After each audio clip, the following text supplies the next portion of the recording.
দেখো, আজকে কিন্তু তোমাদের জন্য একটা নতুন ক্লাস। সেটা হলো ইম্পর্টেন্ট জাজমেন্ট। ভারত স্বাধীনতার পর বিভিন্ন রকম ইম্পর্টেন্ট জাজমেন্ট দিয়েছিল, সেই উপর আজকে ক্লাস। এটা জানো, এটা কিন্তু সিজিএল এর মেন্স হয়েছে, সেখানে কিন্তু দু তিনটে প্রশ্ন এসছে। সেই জন্যই কিন্তু আমি এই প্রশ্নটা এনেছি, কেন সামনে এনটিপিসি আছে। এনটিপিসিতে কিন্তু তোমাদের এই ধরনের প্রশ্ন আসতেই পারে। সেই জন্য কিন্তু আমার এই ক্লাসটা করা, ঠিক আছে, তোমাদের কাছে। আর আমি আবারও বলবো, আমার চ্যানেলটা অবশ্যই সাবস্ক্রাইব করো, শেয়ার করো। আর একটা কথা বলবো, তোমরা যদি সাবস্ক্রাইব শেয়ার না করো, দেখো তোমাদের জন্য আমি এত সুন্দর সুন্দর ভিডিও আনছি, আর অনেকে দেখছি তোমরা আমার ভিডিওটা দেখছো কিন্তু সাবস্ক্রাইব করছো না, শেয়ার করছো না। কেন? তোমাদের একটা সাবস্ক্রিপশন করতে তো মানে কিছুই, শুধু বেল আইকনটা টিপতে হয় আর সাবস্ক্রাইব বোতামটা প্রেস করতে হয়। তা সেখানে তোমাদের কোনো টাকা পয়সা লাগছে না, কিছু লাগছে না। তোমরা সাবস্ক্রাইব করলে আমার ভালো লাগে যে আমার ভিডিওটা সবার ভালো লেগেছে। আমি দেখো তোমাদের সঙ্গে তো আমাদের কি বলবো, তোমাদের সঙ্গে তো আমার ফেস টু ফেস কনভারসেশন হচ্ছে না, তাই বললাম। তাহলে আমি বুঝবো কী করে তোমাদের ভালো লাগছে? আমার বোঝানোর জন্য একটা লাইক, একটা সাবস্ক্রাইব বোতামটা প্রেস করে দিলেই বুঝতে পারবো না তোমাদের ভালো লাগছে। একটা মানুষ সাবস্ক্রাইব তখনই করে যখন চ্যানেলটা ভালো লাগে। আমি বলো তোমাদের ভালো লাগছে না, তা তোমরা প্লিজ আমার চ্যানেলটা সাবস্ক্রাইব করো। হ্যাঁ, এটাই বলবো। আমি তোমাদের ভালোর জন্য সবসময় ভালো ভালো ক্লাস আনার চেষ্টা করি, তোমাদের কথা ভাবি। কিন্তু তোমরা কী বলো, তোমরা তো আমার জন্য এইটুকুনি ভালো আমার ভাবতে পারো। এইটুকুনি বলে আজকে ক্লাস শুরু করি। দেখো, প্রথম কেসটা হলো একে একে গোপালান ভার্সেস স্টেট অফ মাদ্রাস। একে গোপালান একজন কমিউনিস্ট লিডার ছিল, এবং উনি সে সময়, আমি বাংলায় বলে দিই ব্যাপারটা, উনি সে সময় অপোজিশন, মানে সরকার যে ছিল তার অপোজিশনে ছিল। ওনাকে কী হয়েছিল, 1947 সালে ওনাকে প্রিভেন্টিভ ডিটেনশন করা হয়। এবং ওনাকে আটকে রাখা হয়, এবং উনি সে সময় কেসে জিতে যায়, এবং ওনাকে মানে ওনার যেসব কেস ওনার বিরুদ্ধে লাগানো হচ্ছে সেগুলো দেখা যাচ্ছে না, উনি ওইসব কেসগুলো ওনার বিরুদ্ধে যায় না, মানে উনি কেসগুলো সবই নাল অ্যান্ড ভয়েড হয়ে যায় ওনার কেস। তাহলে উনি যদি, ওনার বিরুদ্ধে যদি কোনো কেস না থাকে, কেসে যদি উনি জিতে যায়, তাহলে ওনার তো কোনো দোষ নেই। কিন্তু তাও সরকার কিন্তু তাকে আটকে রেখেছিল। সেই হিসেবে উনি আর্টিকেল 32-এর মাধ্যমে, হেভিয়াস কর্পাসের মাধ্যমে, এই জন্য কি হেভিয়াস কর্পাস কেস হিসেবেও জানা হয়। এখানে লিখে দিয়েছি, দেখো হেভিয়াস কর্পাস, তোমরা দেখতে পাচ্ছ। হেভিয়াস কর্পাসের মাধ্যমে কিন্তু উনি কোর্টে যায়। এই দেখো, আমি হেভিয়াস কর্পাস কিন্তু এখানে লিখে দিয়েছি, ঠিক আছে। দেখো হেভিয়াস কর্পাস, উনি কিন্তু কোর্টে যায়, হেভিয়াস কর্পাস কোর্টে যায়, এবং কোর্টে গিয়ে বলে যে আমাকে কেন আটকে রাখা হয়েছে। এই আটকে রাখার জন্য আমার আর্টিকেল 19-এর ডিতে কী আছে, যে আমি লাইফ টু লিবার্টি, মানে আমার স্বাধীনতার অধিকার, আমি যেখানে খুশি যেতে পারি। আর্টিকেল 9 আছে লাইফ টু লিবার্টি, তার মধ্যে ভাগ আছে। আর 19-এর ডি, যেখানে খুশি আমি যেতে পারি, ট্রাভেল করতে পারি। আর আর্টিকেল 21-এ বলা আছে, যে আর্টিকেল রাইট টু লাইফ। এইটা কিন্তু আমার হ্যাম্পার করছে। তা সেইটা কেন হ্যাম্পার হচ্ছে? আমি যখন সব কিছুতে বেকরুর খালাস হয়ে গেছি, আমাকে আবার প্রিভেন্টিভ ডিটেনশনের মাধ্যমে আমাকে কেন আটকে রাখা হয়েছে? প্রিভেন্টিভ ডিটেনশন অ্যাক্ট 1950 তাকে আবার আটকে রাখা হয়েছে। উনি কোর্টে যায়, কোর্টে বলে, কোর্ট খুব স্ট্রিক্টলি জাজমেন্ট করে। মানে কোর্ট তখন বলে যে হ্যাঁ, অবশ্যই তোমাকে আটকে রাখা হয়েছে। বলছে এই আর্টিকেল যে 19 আর 21, এইটা কিন্তু যে মানুষটা স্বাধীনভাবে আছে তার জন্য, যে মানুষটা ধরো কোনো প্রিভেন্টিভ ডিটেনশনে নেই, এই আর্টিকেল 19 আর 21টা কিন্তু তাদের জন্য। হ্যাঁ, তোমাকে যেহেতু প্রিভেন্টিভ ডিটেনশনে আটকে রাখা আছে, তুমি যেহেতু বন্দি, তোমার জন্য এই আর্টিকেলটা না। আমি জাস্ট এটা বোঝানোর জন্য বলছি। একটা ধরো কেউ জেলে কয়েদি আছে, বা সে যদি এখন হট করে কোর্টে গিয়ে কেস করে, যে আমি বোঝানোর জন্য, ওই কেসের সঙ্গে কিন্তু রিলেটেড না। যে আমার তো লাইফ এবং লাইফ টু লিবার্টি দুটোই হ্যাম্পার হচ্ছে, আমি কেন পাবো না? তখন কোর্ট কিন্তু বলে তুমি তো জেলে বন্দি, তোমার জন্য তো এই আইন প্রযোজ্য না। হ্যাঁ, এটা কিন্তু বলেছিল। এবং তার সঙ্গে সঙ্গে এটাও কোর্ট বলে, এটা তার সঙ্গে সঙ্গে কোর্ট কিন্তু এটাও বলে থাকে যে সবই ঠিক আছে। এইখানে যে আর্টিকেল 19টা, এই আর্টিকেল 19টা শুধু বলছে কি, যে আনরিজনেবল রেস্ট্রিকশন, যদি সরকার তোমার উপর আনরিজনেবল রেস্ট্রিকশন দেয় সের জন্য। আর 21টা হলো ওভারঅল প্রোটেকশন।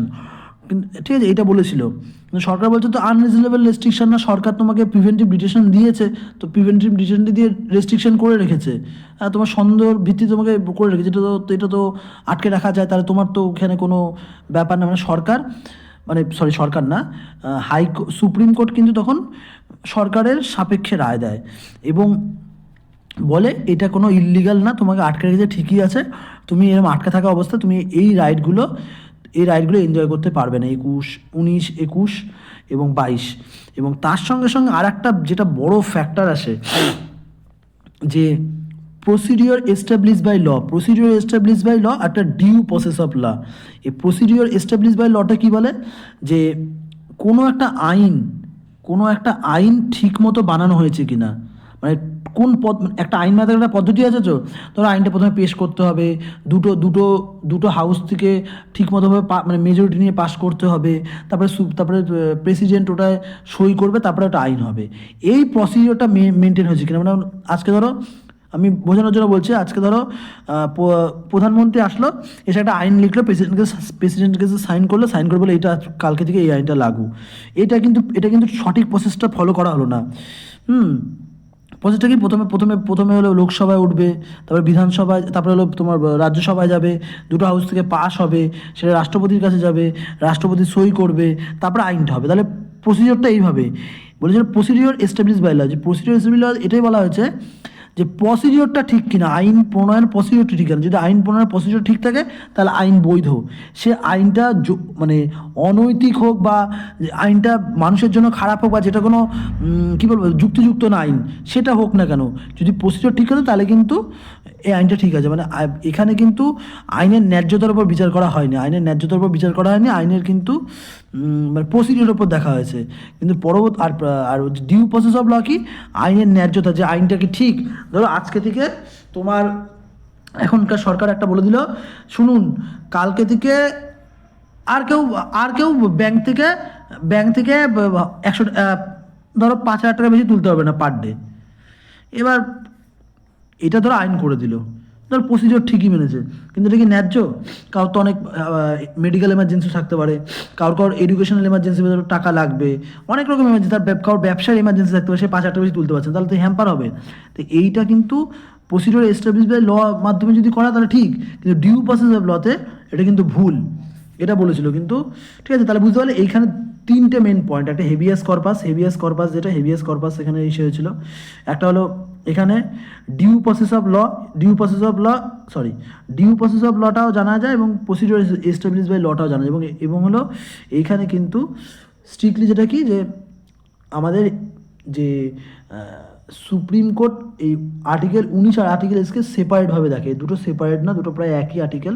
হ্যাঁ, এবং এইগুলো বুঝতে পারছো তো, এইগুলো বুঝতে পারবে। এবং এখানে বলে এই যে প্রসেসটা, মানে তুমি এই যে প্রসেসটা, এটা কিন্তু আবারও বলছি, এটা বলছে এই রেস্ট্রিকশানটা বা এই প্রোটেকশানটা, এই আর্টিকেল 21-এর প্রোটেকশানটা বলছে যে আরবিটারি এক্সিকিউটিভ অ্যাকশান, পুলিশ প্রশাসন এইসবের অ্যাকশানের ওপর, 9টা আরবিটারি লেজিসলেটিভ অ্যাকশান কি, যেটা হলো তোমার লোকসভা বা বিধানসভা করতে পারে, সেই অ্যাকশনের ওপর রেস্ট্রিকশন দেয় না। কিন্তু পরবর্তীকালে এই রায়টাই মানে ওভাররুলড হয়ে মেনকা গান্ধী কেসে কিন্তু বলা হয় এই যে তোমার আর্টিকেল 21টা দুটো অ্যাকশনের ওপরই প্রোটেকশন দেয় মানুষকে, arbitrary executive action, arbitrary legislative action, দুটো অ্যাকশনেরই প্রোটেকশন দেয়। ঠিক আছে, পরেরটা যাওয়া যাক। তোমরা কিন্তু অবশ্যই বলছি আবারও চ্যানেলটা সাবস্ক্রাইব করো, লাইক করো। ঠিক আছে, তোমাদের জন্য কিন্তু আমার ডেসক্রিপশন যে প্লেলিস্ট আছে ওখানে যাও, ওখানে মণিপুরের নতুন ভিডিও আছে, মণিপুরের ভিডিওটা তোমরা দেখতে পারো। ঠিক আছে, আরও ডেসক্রিপশন রাইটিং আছেই তো, জানোই তোমরা ডেসক্রিপটিভ রাইটিং আছে। দেখো পরের কেসটা হলো শঙ্করী প্রসাদ ভার্সেস ইউনিয়ন অফ ইন্ডিয়া। এইখানে কি হয়, যখন ভারত স্বাধীন হয়, ভারত স্বাধীনতার আগে কী হয়েছে, ইংরেজরা ছিল ভারতের মানে ভারত ছিল ইংরেজদের অধীনে। তা সেই সময় কী হতো, ইংরেজরা কিন্তু সেই সময় জমিদারি প্রথা ছিল, মহলবাড়ি প্রথা ছিল।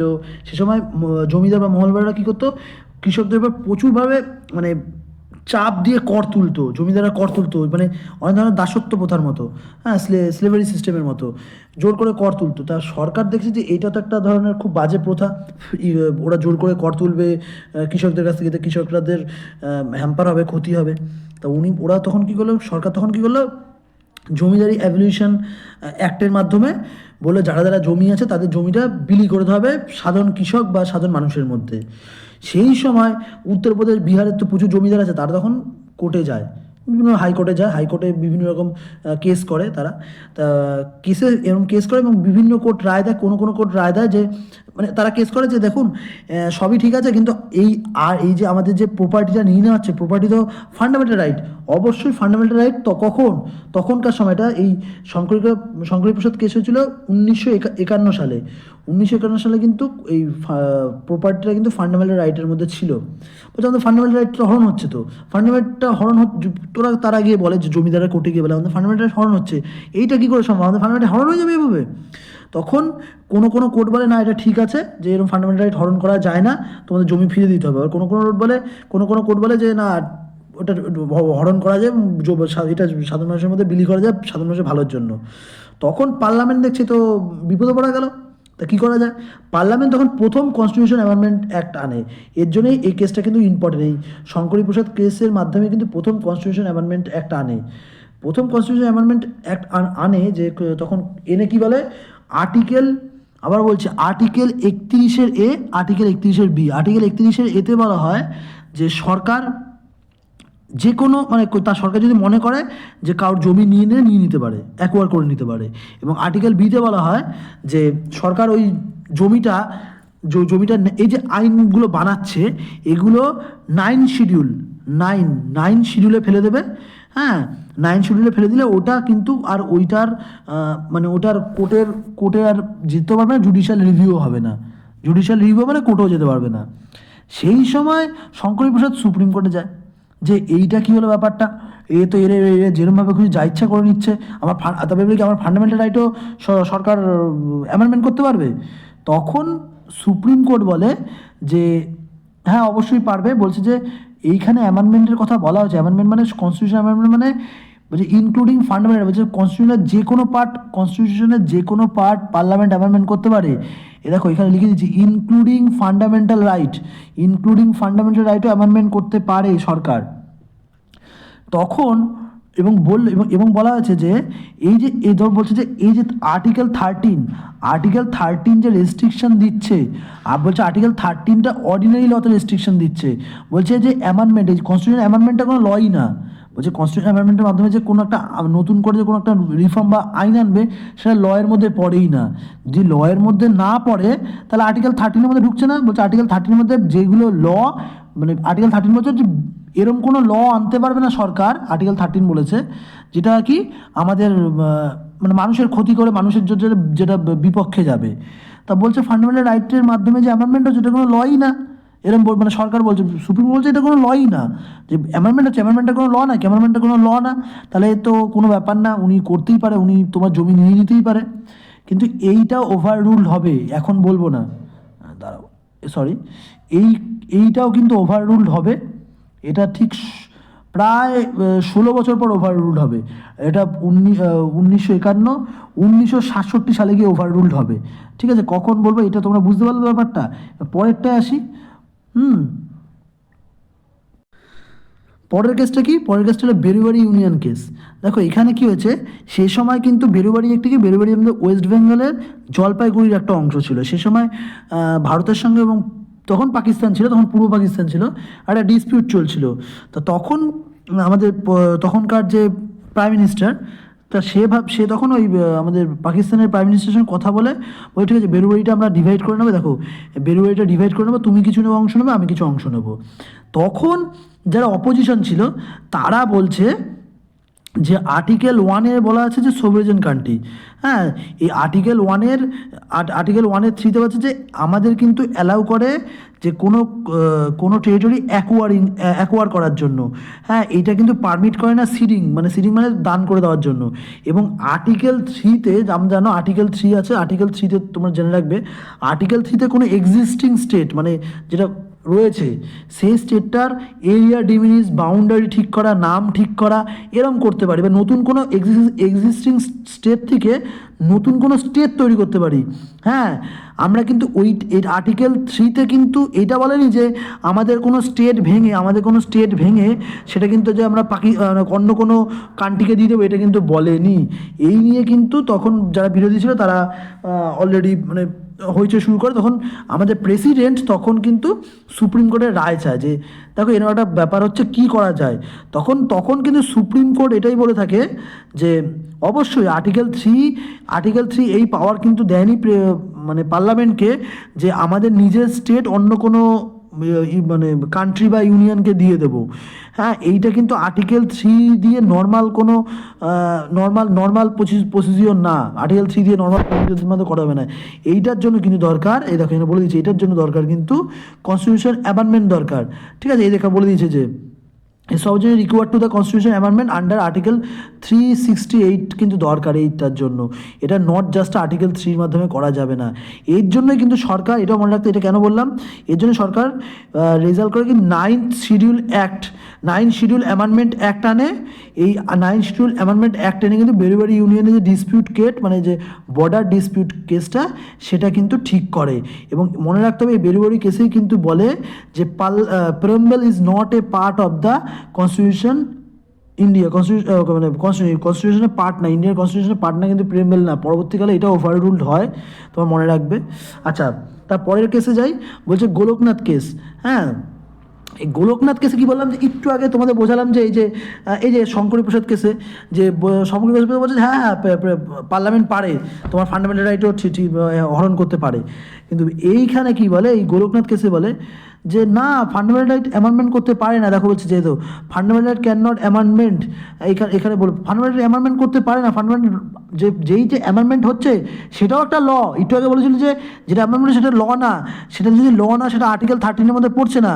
কিন্তু এইখানে বলে যে এটা অ্যামেন্ডমেন্ট হচ্ছে সেটাও একটা ল, সেটাও আর্টিকেল 13-এর মধ্যে পড়ছে।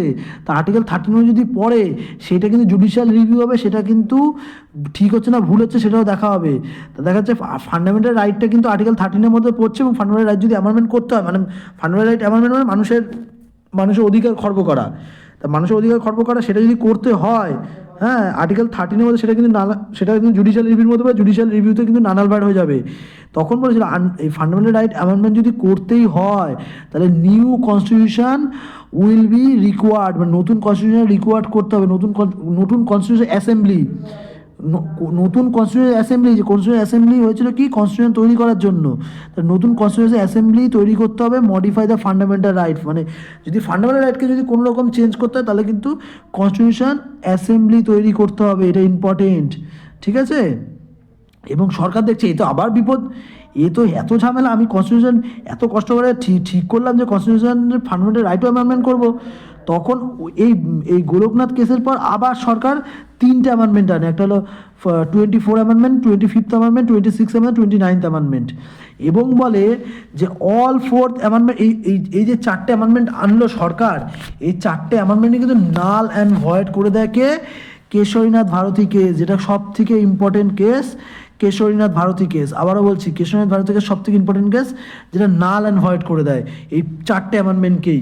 ঠিক আছে, বলে দিই এই 24তম অ্যামেন্ডমেন্টের মাধ্যমে বলা হয়, এই 24তম অ্যামেন্ডমেন্টের মাধ্যমে কী বলা হয়,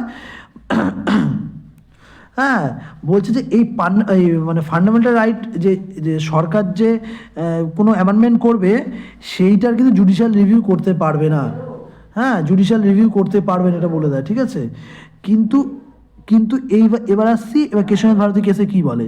কেশরনাথ ভারতী কেস কিন্তু খুব ইম্পর্টেন্ট কেস, প্রায় 70খানা ডিফারেন্ট কান্ট্রির কনস্টিটিউশন পড়া হয়েছিল এই কেসটা রায় দেওয়ার সময়, এবং এটা 7:6 মেজরিটিতে কিন্তু এই কেসটা মানে কে যেতে, এটা হয় কেশরনাথ ভারতী জিতে যায়। মানে এটা মানুষের জন্য খুব ভালো একটা ইম্পর্টেন্ট কেস, আমাদের সবার জন্য ইম্পর্টেন্ট কেস।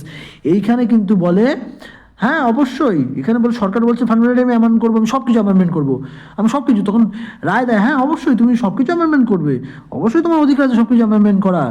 তো ভাবো সুপ্রিম কোর্ট রায় দিচ্ছে সব কিছু অধিকার আছে তোমার অ্যামেন্ডমেন্ট করার, কিন্তু কি তুমি কিন্তু এই যে parliament can not be amendment the letter fundamental, কিন্তু তুমি ফান্ডামেন্টাল স্ট্রাকচার বা বেসিক স্ট্রাকচার কিন্তু অ্যামেন্ডমেন্ট করতে পারবে না। তুমি অবশ্যই অ্যামেন্ডমেন্ট করো না, তুমি যা ইচ্ছা তাই অ্যামেন্ডমেন্ট করো, কিন্তু তুমি বেসিক স্ট্রাকচার বা ফান্ডামেন্টাল রাইট কিন্তু মানে হ্যাম্পার করতে পারবে না। তুমি ফান্ডামেন্টাল রাইট বা বেসিক স্ট্রাকচার ঠিক রেখে তুমি যা ইচ্ছা অ্যামেন্ডমেন্ট করো। এবার বলছে বেসিক স্ট্রাকচারটা কি?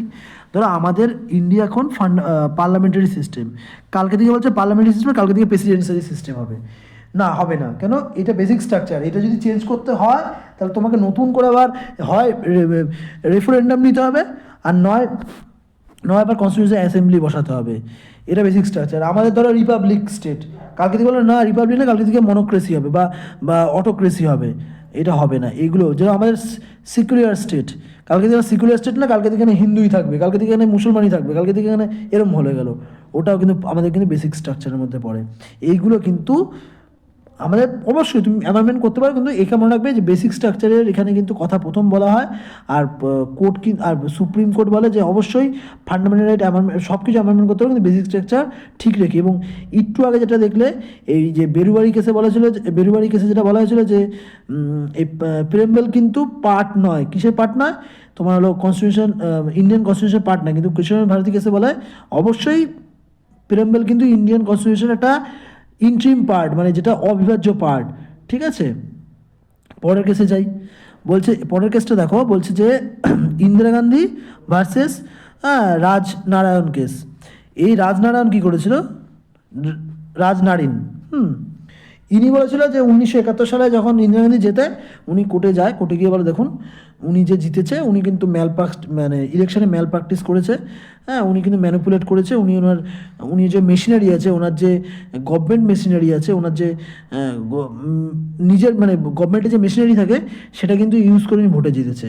তখন এলাহাবাদ হাইকোর্ট বলে এলাহাবাদ তখন দেখে চারদিকে দেখে, মানে ইনভেস্টিগেশন করে, বলছে হ্যাঁ ঠিক আছে উনি তাই করেছে, ওনাকে তাহলে 6 বছর, ওনাকে 6 বছরের জন্য সাসপেন্ড করে। মানে এলাহাবাদ হাইকোর্ট ইন্দিরা গান্ধীকে 6 বছরের জন্য সাসপেন্ড করে।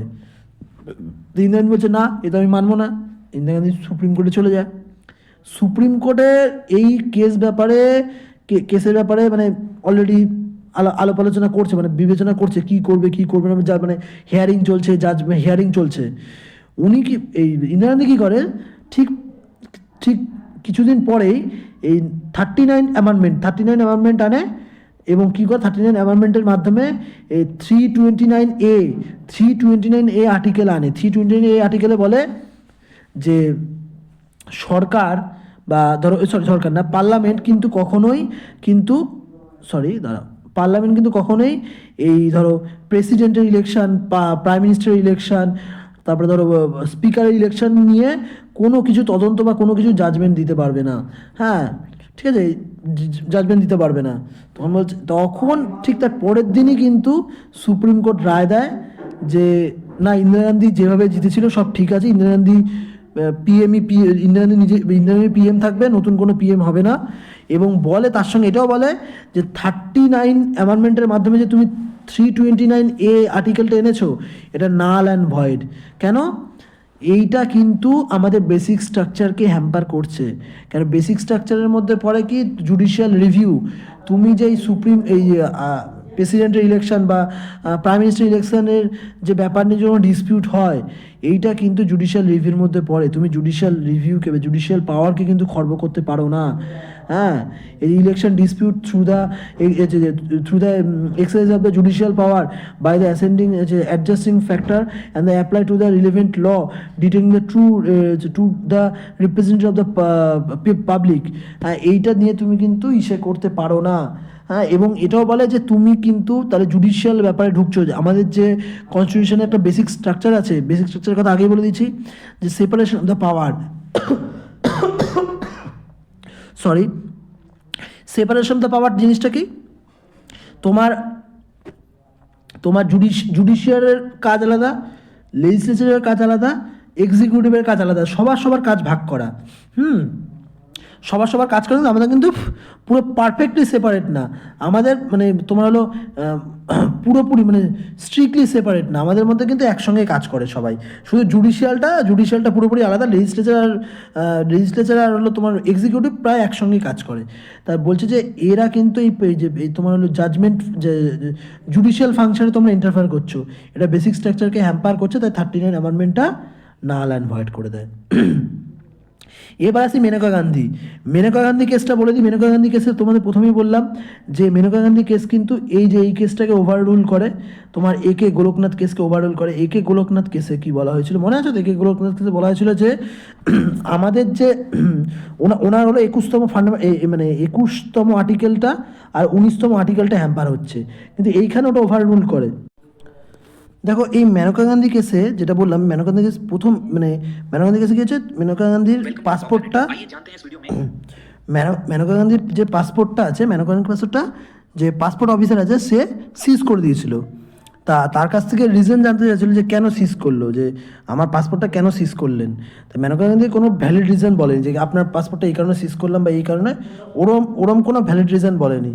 এবার যদি ভ্যালিড রিজন না বলে থাকে, হ্যাঁ, তাহলে তো ওনার তো প্রশ্ন হতেই পারে যে আমার পাসপোর্টটা সিজ করলে আমার ভ্যালিড রিজন বলবেন না। উনি সঙ্গে সঙ্গে সুপ্রিম কোর্টে রিট পিটিশন করে বলে যে আমার আর্টিকেল 14 আমি লিখে দিয়েছি, দেখো আর্টিকেল 14, আর্টিকেল 19 এবং আর্টিকেল 21 ভ্যালিড হচ্ছে। আর্টিকেল 14 কি life to equality, sorry life to না, মানে ইকুয়ালিটি, হ্যাঁ, ইকুয়ালিটিটা হ্যাম্পার হচ্ছে। 19 আর্টিকেলের মাধ্যমে ধরো যেখানে খুশি ঘুরে বেড়ানোর এইটা হ্যাম্পার হচ্ছে, এবং 21 আর্টিকেলের মাধ্যমে আমার life of right to life এবং রাইট টু প্রাইভেসি এটাও আমার হ্যাম্পার হচ্ছে, হ্যাঁ। এবং এইখানে সঙ্গে সঙ্গে কোর্ট তখন পাসপোর্ট অফিসারকে ডাকে এবং বলে যে এবং আরেকটা জিনিস বলি, মেনকা গান্ধী কিন্তু এই তখন পাসপোর্ট অফিসার এই দেখো 10-3 আর্টিকেলের মাধ্যমে কিন্তু এই পাসপোর্টটা সিজ করেছিল। তা তখন উনি বলছিল 10-3 আর্টিকেলের মাধ্যমে যদি সিজ করেছে তো বলছিল এইটাকেও আমরা নাল অ্যান্ড ভয়েড করুন। এইটা কি সত্যি মানে কোনো বৈধতা আছে 10-3 আর্টিকেল সেকশনটার? তখন সুপ্রিম কোর্ট বলে না, 10-3 যে আর্টিকেল মানে সেকশনটা যেটা অবশ্যই বৈধ, কেন অনেক আমাদের কান্ট্রি বা আমাদের দেশের ইন্টারনাল সিকিউরিটি এবং দেশের সিকিউরিটির জন্য কিন্তু এইটা খুবই ইম্পর্টেন্ট, এই রেস্ট্রিকশনটা করা, এই পাসপোর্টের রেস্ট্রিকশন করাটা। বলছে সব ঠিক আছে। তাহলে তখন পাসপোর্ট অফিসারদের বলে যে তোমরা কিন্তু এটা ভুল করেছো, কেন তুমি আর্টিকেলটা কেন তোমার ওর পাসপোর্ট মানে সিজ করেছো সেটা বলতে হবে। এবং এতে কিন্তু ওনার এই তিনখানা আর্টিকেল, এই আর্টিকেল 14, আর্টিকেল 19, আর্টিকেল 21, এটাকে গোল্ডেন ট্রায়াঙ্গেল বলে, এই আর্টিকেলটা বিঘ্ন হচ্ছে। এবং আইনে একটা কথা আছে, অডি অল্টারাম পাটাম মানে তোমাকে যখন তোমার বিরুদ্ধে যখন কেউ অ্যালিগেশন আনছে, তবে কোর্ট তখন বলে, কোর্ট দেবে তোমার হলো যে দোষী সাব্যস্ত হয়েছে, হ্যাঁ, তাকে বলে যে আপনার এর বিরুদ্ধে কি কোনো কিছু বলার আছে, বা যে অ্যাকিউজড যে অভিযুক্ত তাকেও বলে যে তো আপনার এর বিরুদ্ধে কিছু বলার আছে, মানে কি তারও মতামত শোনা। তাই অডি অল্টারাম পার্টিনাম কিন্তু তখন যখন ওনার পাসপোর্ট সিজ করেছিল তখন কিন্তু মানে মেনকা গান্ধীর কোনো কথাই শোনেনি। তখন আমাদের সুপ্রিম কোর্ট এই জাজমেন্ট দেয়, তার পাসপোর্টটা ফিরিয়ে দিতে বলে, এবং এই আর্টিকেলগুলোকে আরও এবং আর্টিকেল 21কে বলে এর কিন্তু পার্সপেক্টিভ ওয়াইড, মানে অনেক বড়, এই লাইফ টু লিবার্টি বা লাইফ এর পার্সপেক্টটা অনেক বড়। ঠিক আছে, তাহলে মেনকা গান্ধী কেসটা বুঝতে পারলে তোমরা, এইটাও কিন্তু খুব ইম্পর্টেন্ট। এবং এই এসআর বোম্বাই কেসটা বলে দিই। এসআর বোম্বাই হলো সম্ভবত হলো আমার হচ্ছে বোম্বাই জিতেছিল, এইটা সম্ভবত বোম্বাই না, এটা আসলে এসআর বোম্বাই বলে হচ্ছে বোম্বাই, আসলে বোম্বাই না, এটা কর্ণাটকের গভর্নমেন্ট। কর্ণাটকের উনি বোম্বাই বলে, এসআর বোম্বাই কর্ণাটকের হলো লিডার ছিল। তিনি মানে ভোটে যেতে, কিন্তু তিনি মেজরিটিটা তার প্রুভ করতে পারেন। মেজরিটি তো আমার গভর্নরের কাছে প্রুভ করতে হয়, দেখো আমার এই মেজরিটি, তার প্রুভ করতে পারে না। মেজরিটিটা প্রুভ না করার জন্য তখন কিন্তু প্রেসিডেন্ট রুল লাগিয়ে দেয়। প্রেসিডেন্ট রুল লাগিয়ে দেওয়ার জন্য কী হয়েছে, এবং তিনি তখন এসআর বোম্বাই তখন গভর্নরকে বলে যে ঠিক আছে, আমি আপনার জন্য মনে হচ্ছে মেজরিটি হারিয়ে ফেলেছি, তাহলে আপনারা ফ্লোর টেস্ট করান। ফ্লোর টেস্ট মানে ফ্লোর মানে তোমার হলো ওদের যে বিধানসভা ফ্লোর টেস্ট মানে বিধানসভা সবাইকে ডেকে তোমার হলো কনফিডেন্স ভোট করা, একটা নো কনফিডেন্স, একটা হলো কনফিডেন্স ভোট। তা তখন গভর্নর বলে না, আমি ওসব করবো না। আমি মানে গভর্নর তখন এসআর বোম্বাইয়ের কথা শোনেনি, মানে কোনো ফ্লোর টেস্ট করায়নি।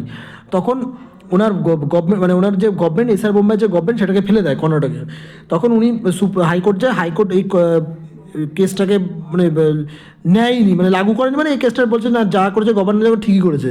তখন সুপ্রিম কোর্ট যায়, সুপ্রিম কোর্টে তখন সুপ্রিম কোর্ট যখন যায়, সুপ্রিম কতগুলো ইম্পর্টেন্ট জাজমেন্ট দেয়, বলছে প্রেসিডেন্ট রুল সব ঠিক আছে, হ্যাঁ প্রেসিডেন্ট রুল এইটা মানে না, প্রেসিডেন্টকে অ্যাবিউজ করে আর্টিকেল 56 আর্টিকেল 356 আর্টিকেল 356কে অ্যাবিউজ করে, হ্যাঁ তুমি যে কোনো গভর্নমেন্টকে ডিসলভ করে দেবে, কোনো গভর্নমেন্টকে অ্যাবসুলেট করে দেবে, সেইটাও কিন্তু ঠিক না।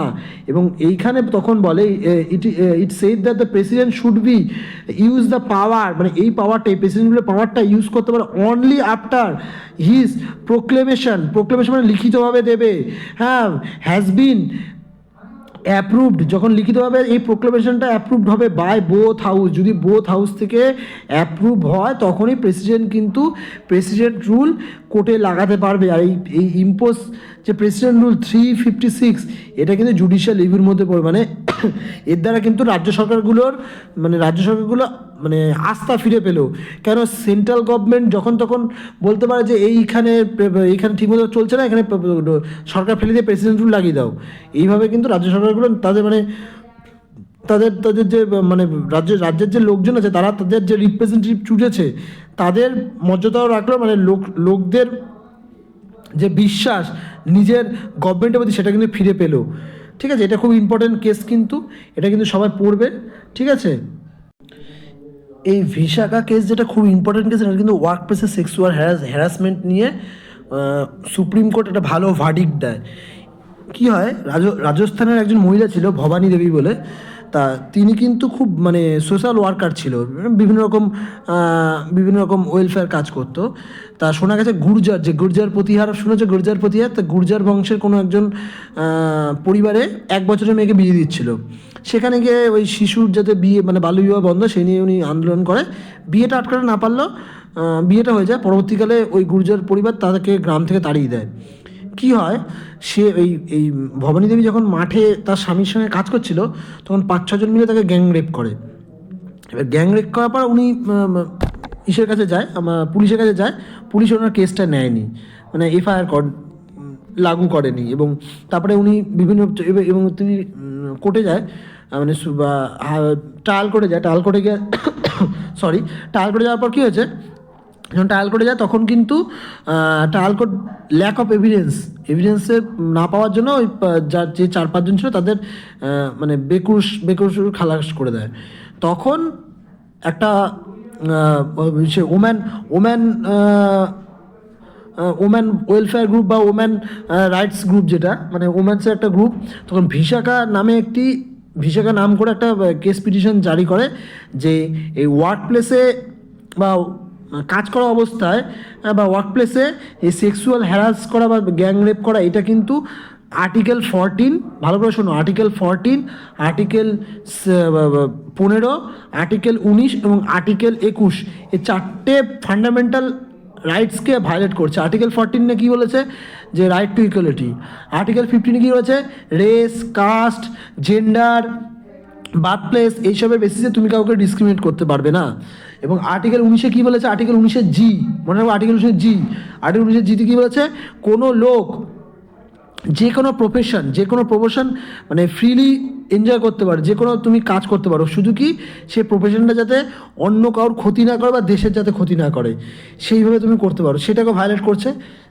এবং আর্টিকেল 14 তো জানোই, আর্টিকেল 21 তো জানোই, রাইট টু লিবার্টি বা রাইট টু লাইফ বা রাইট টু পার্সোনাল লিবার্টি। তখন সুপ্রিম কোর্ট বলে হ্যাঁ অবশ্যই এই ওয়ার্ক প্লেসের সেক্সুয়াল হ্যারাসমেন্ট কিন্তু এই 4টেকেই মানে ভায়োলেট করে এবং সুপ্রিম কোর্ট একটা ভিসাকা গাইডলাইন বলে একটা গাইডলাইনও, এই যে ভিসাকা গাইডলাইন বলে একটা গাইডলাইন দেয় এবং বলে যে সেক্সুয়াল হ্যারাসমেন্টের পুরো ডেফিনেশন দেয় যে সেক্সুয়াল হ্যারাসমেন্ট জিনিসটা কী, এবং বিভিন্ন ইনস্টিটিউটকে বলে যে এই ব্যাপারে অ্যাওয়ারনেস করতে তাদের কর্মচারীদের মধ্যে। এইটুকুনি কেসটা, এটা মনে রাখবে। এটা ইম্পর্টেন্ট কারণ 2013 সালেও যে ওয়ার্ক প্লেসে সেক্সুয়াল হ্যারাসমেন্ট হয়েছে, এরকম আসতে যে ওয়ার্ক প্লেসে সেক্সুয়াল হ্যারাসমেন্ট কোন কেসের সঙ্গে জড়িত এরকম আসতে পারে। এবং এই যে lily Thomas versus union of state, এটা খুব মজার কেস। একজন হিন্দু লোক ছিল, সে সেকেন্ড ম্যারেজ করে, মানে ডিভোর্স না দিয়ে, তার প্রথম বউকে ডিভোর্স না দিয়ে সেকেন্ড ম্যারেজ করে। তখন প্রথম বউ কোর্টের কাছে যায়, কোর্টের কাছে গিয়ে পিটিশন করে যে দেখুন আমাকে ডিভোর্স না দিয়ে সেকেন্ড বিয়ে করেছে, মানে উনি বাইগামি প্র্যাকটিস করছে। তখন উনি ওইটা অ্যাভয়েড করার জন্য উনি মুসলিমে কনভার্ট হয়ে যায়। হ্যাঁ, মুসলিমে কনভার্ট হয়ে যায়। তখন কোর্ট বলে যে সব ঠিক আছে, তুমি এটা কেন করলে? বলছেন তো মুসলিম হয়ে গেছি। বলছে না, ওরকম করে অত সহজে কনভার্সন হওয়া যায় না। বলছে এটা মানে এই যে মানে তোমার রিলিজিয়াস কনভার্সন, এটা তো একটা বিশ্বাসের ব্যাপার। এটা তো তোমার তো এটা তো ভালোবাসার, মানে একটা তুমি ধরো বিশ্বাস যে এই ধর্মে গেলে আমার এই বিশ্বাস হতে পারে। তা তুমি এই শুধু বিয়ের জন্য যেভাবে তুমি মানে তোমার বিয়েটাকে বাঁচানোর জন্য, নিজেকে বাঁচানোর জন্য কনভার্সন, এটা লাগুই করবো না, এটা লাগু হবে না, তখন এটা ডিজলভ হয়ে যায়। এটা তো ইম্পর্টেন্ট না, তাও দিয়ে রাখলাম এটা, ঠিক আছে। আমি যেগুলো ইম্পর্টেন্ট সেগুলো বলে দিচ্ছি, কিন্তু এর আগেগুলো সব কটা ইম্পর্টেন্ট। এবং লাস্টের মধ্যে আয়ার কোলেহ অ্যান্ড স্টেট অফ তামিলনাড়ু, এটা এবং এইটা বলে 9th শিডিউলে যে কেসগুলো আছে সেগুলো কিন্তু জুডিশিয়াল রিভিউ হবে। বুঝতে পারলে? চ্যালেঞ্জ মানে জুডিশিয়াল রিভিউ চ্যালেঞ্জ করা যাবে কোর্টে, এবং জুডিশিয়াল রিভিউ এটা অত ইম্পর্টেন্ট না, শুধু মনে রাখবে এটা চ্যালেঞ্জ করা যাবে, ঠিক আছে। এবং দেখো পরেরটা কী আছে। দেখো পরেরটা আজকে আর করাবো, দাঁড়াও দেখি আর কটা, 1 2 3 4 বাবা 5টা, হ্যাঁ 5টা পেজ আছে না। আজকে আর করালো, শুধু আমি একটা বলে দিই। একটু আগে এইটা অত ইম্পর্টেন্ট নয় যে পেডোসিয়া কেসটা কী হয়, দুজন ছিল, ব্রিটিশ ছিল। দুজন ব্রিটিশ কী করেছে, তারা এনজিও চালাতো।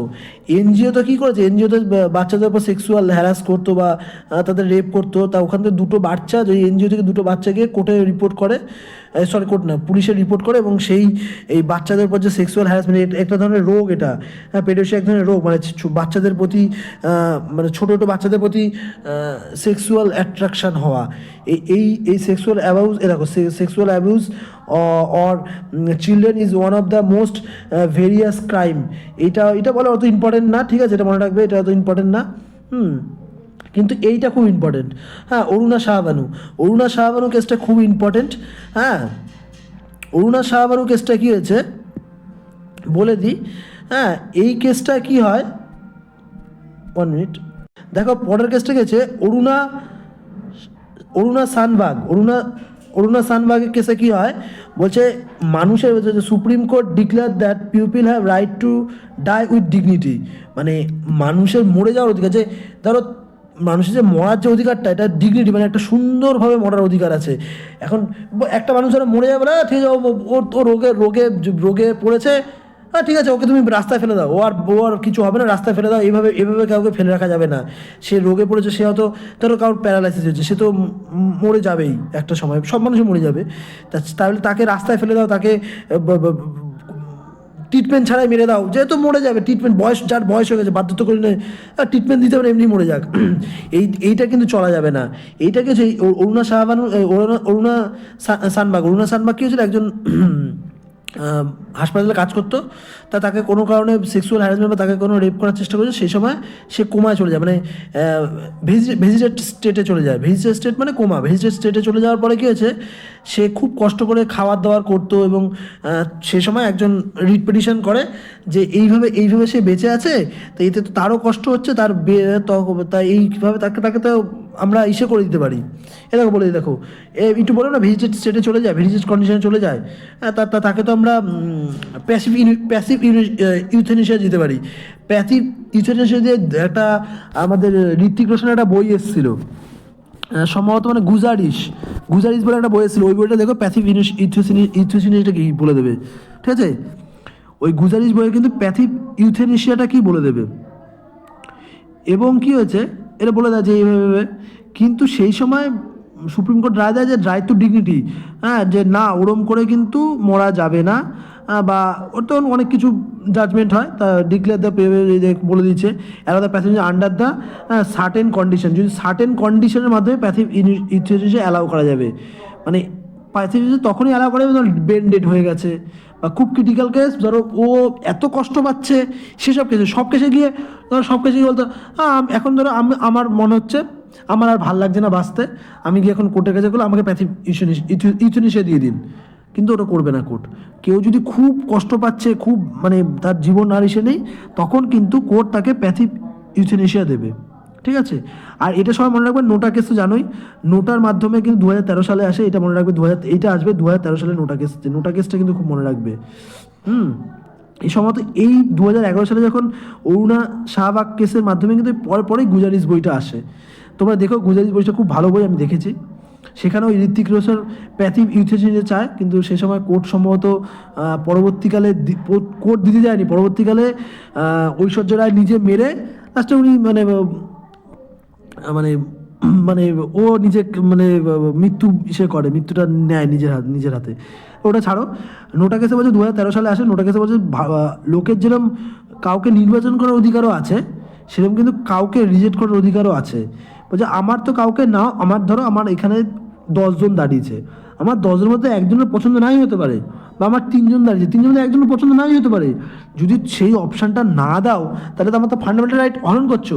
আমার রাইট টু লিবার্টি, আমার রাইট টু প্রাইভেসি বা রাইট টু পার্সোনাল লিবার্টি, আমার যে পার্সোনাল লিবার্টি সেটা নষ্ট করছো। তখন কোর্ট বলে না, একটা তো এরকম রাখা উচিত যে এই যে দেখো যে the supreme court allow the voters to cast negative vote মানে reject all candidate as unfit for office.